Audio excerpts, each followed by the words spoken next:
Hi friends, வணக்கம். நான் ஓரிஃப்ளேமில் join பண்ணி 2 மந்த் ஆகுது. நான் ஜாயின் பண்ண அன்னைக்கு எடுத்த ஃபஸ்ட்டு ப்ராடக்ட் வந்து வெலோசிட்டி தான். எனக்கு பேக் பெயின் இருந்துச்சு.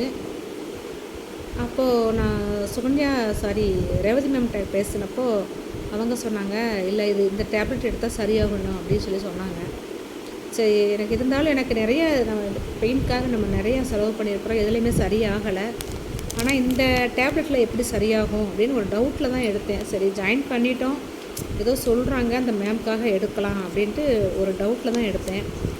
ஆனால் பரவாயில்ல, நான் அந்தளவு நான் டவுட் பட்ட அளவு இங்கே ஒன்றும் இல்லை. நல்லபடியாக ரிசல்ட் நல்லா இருந்துச்சு. எனக்கு பேக் பெயின் வந்து கம்மியாச்சு. அப்புறம் என்னோடய ஃபேஸில் வந்து மங்குன்னு சொல்ல முடியாது, கருவளையன்னு சொல்ல முடியாது, ஒரு மாதிரியாக பிளாக்காக இருந்துச்சு. அது போகுமா அப்படின்னு பார்த்தா அதுவுமே எனக்கு கொஞ்சம் கொஞ்சமாக மாற்றம் இருக்குது, நல்ல மாற்றம் இருக்குது. அப்புறம் எங்களோட சாருக்கு வந்து சுகர் இப்போ தான் ஸ்டார்டிங் இருந்துச்சு. நாங்கள் இந்த டேப்லெட்லாம் சாப்பிட்றதுக்கு முன்னாடி பார்க்கும்போது வந்து 180 அந்த மாதிரி இருந்துச்சு. இப்போது அந்த டேப்லெட்லாம் அவர் எதுவுமே எடுத்துக்கலை, வேறு சுகர் டேப்லெட்லாம் எடுத்துக்கலை. ஆனால் இந்த டேப்லெட் சாப்பிட்டு பாருங்கள், ஏன்னா இப்போ தான் ஸ்டார்ட் ஆகிருக்குது, கம்மியாகிறதுக்கு வாய்ப்பு இருக்குது, இல்லைன்னா கண்ட்ரோலாக தான் வச்சுக்கிறோம் அப்படின்னு சொல்லி அதை சாப்பிட்டு இப்போது 118 அந்த அளவுக்கு தான் இருக்குது, 120 அந்த லெவலுக்குள்ளே தான் இருக்குது.